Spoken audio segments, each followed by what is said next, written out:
believe I was meant to be a dancer.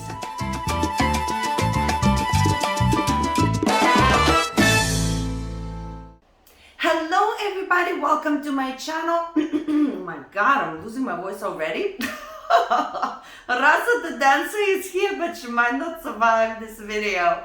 Guys, welcome everybody. I made not that long ago a video about who influences my dancing, and I named some names, and in that video I was telling bits and bobs about my dancing, and you said you would like to know the beginning of my dancing, which was ballroom. You wanted to know about that. Now guys, usually I don't make videos about myself on this channel because I want it to be more educational in terms of the dancing itself, not my life. And I have a separate YouTube channel that is called Rasa the Dancer, where I basically show my life and all kinds of things that I do. So if you want to know more about me, go to Rasa the Dancer. But as an exception, because you really asked for it, I will make this video for you about me and the beginning of my dancing, which was ballroom. I'll tell you a little story. Stick around, subscribe,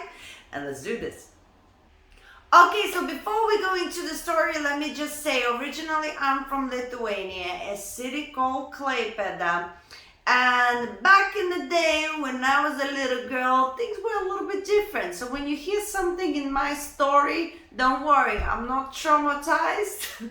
I'm okay. I worked through my life piece by piece. Everything is fine and good, okay? I just thought I'll throw that in there before I go with my story, because I'm afraid in the comments it'll be like, oh my god, that was a child abuse. Maybe it was, but it didn't seem that way to me. I didn't feel abused at the time, so there you go. That's the beginning. Okay, so when I was a little girl, very, very little, around 4, 5, maybe 6. I can't exactly remember, but basically my mother put me into dancing, and the story behind that is she put me into dancing because she said I look like I'm getting fat. She says, you look like you inclined to be bigger, and she was so worried that I will be a young child that is just bigger, that she thought straight away from little age it's good to have an activity. I'll be moving, and so at least I'll be healthy no matter what. So I went into dancing, and the first dance that she put me into was ballroom. Now, ballroom in Lithuania, and especially in my city Klaipėda, is extremely popular. We are like always number 1 or number 2 in the world every single year, and I was in the top school as well. But believe it or not, I wasn't naturally really good at it.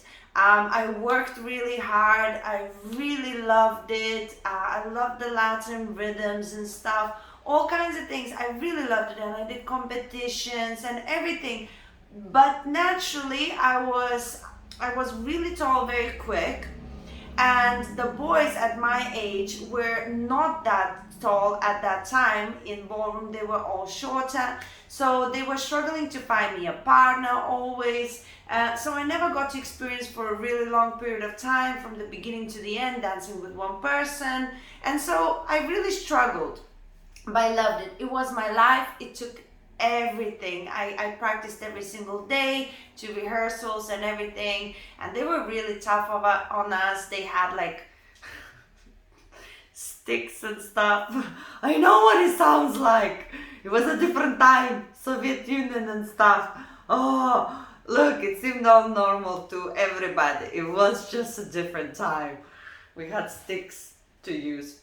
Anywho, it was amazing. But it came to a point where I was practicing all the time that my school at some point started going down as well. Like the marks in my school, I wasn't performing very well at school.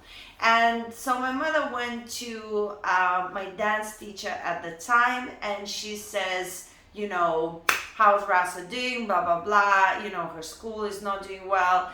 And the dance teacher said, look, she will never be a dancer.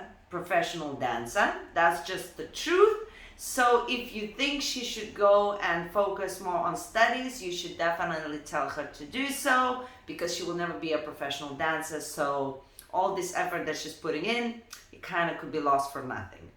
And so my mother came back to me. She was very honest, but I was very young. And she says, this is what she said. What do you want to do?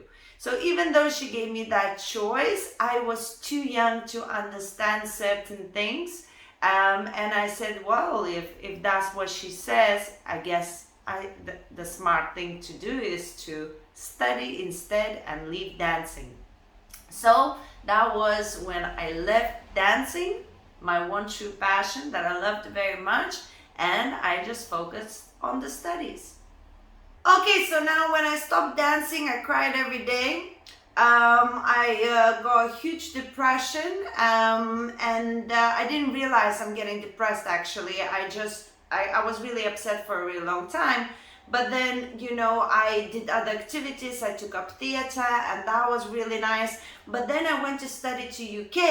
I finished school, I went to study to UK.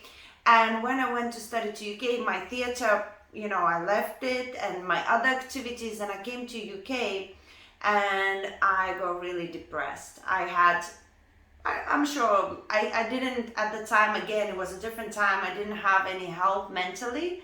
So I don't know whether I was actually clinically depressed, but it really looked like it, all kinds of bad thoughts running through the head and everything. And so I realized now so many things. I'll tell you later. But basically, the fact is I stopped what I really truly was passionate about. And I realize now, okay, so let's go to the good part. Now, after all the work that's been done, and I started dancing again at some point, and I decided not to let go at that time. And now this is why this is such a passion for me, and this is why I make so much effort for you guys. And in general, I don't take it for granted anymore. I'm not gonna let it go the second time. And now I don't care about what people say, whether that I'm not good enough or this or that, because this is my passion and that's it. And I'm supposed to live with it, right? But this is what I realize now. You ready? I wasn't ever gonna be the best ballroom dancer. Not that I could never be a dancer or a dance teacher or a dance influencer, something with movement. I just was not supposed to be a ballroom dancer. And the problem is now, as a teacher, that's why I take so much responsibility in how I talk to my students or you guys, and how I share information and how I try to explain everything to you is so important, because words matter. My teacher, ballroom teacher, said I will never be a professional dancer, because in Lithuania we could only visualize ballroom as dancing. We didn't know that there's a possibility to be a different dancer, or you maybe should try some different style of dance. She could have said, no, she said the wrong words. But now I know I was just not supposed to be a ballroom dancer. And that is okay. And I realized why I'm so good at salsa. Salsa is more freedom. Ballroom is very, very, you're supposed to be exactly this way. And I think I just couldn't be in those boxes, and I was too much of a free spirit. No, but what if I put my leg like this? Why not? Yes? So in salsa and bachata, it gives me that freedom. That's why I became very good, very quick, because I had, first of all, of course, training that came from ballroom, which is undeniably helpful. But then at the same time, my free spirit was like, oh my God, I can fly!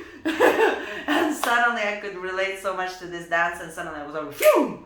That's it. I'm not letting it go again. So, that is the story. Words matter. What you say, how you say matters. And most importantly, it doesn't matter if you're good at it or not. You have to live with it. So if you are happy doing it, you do it.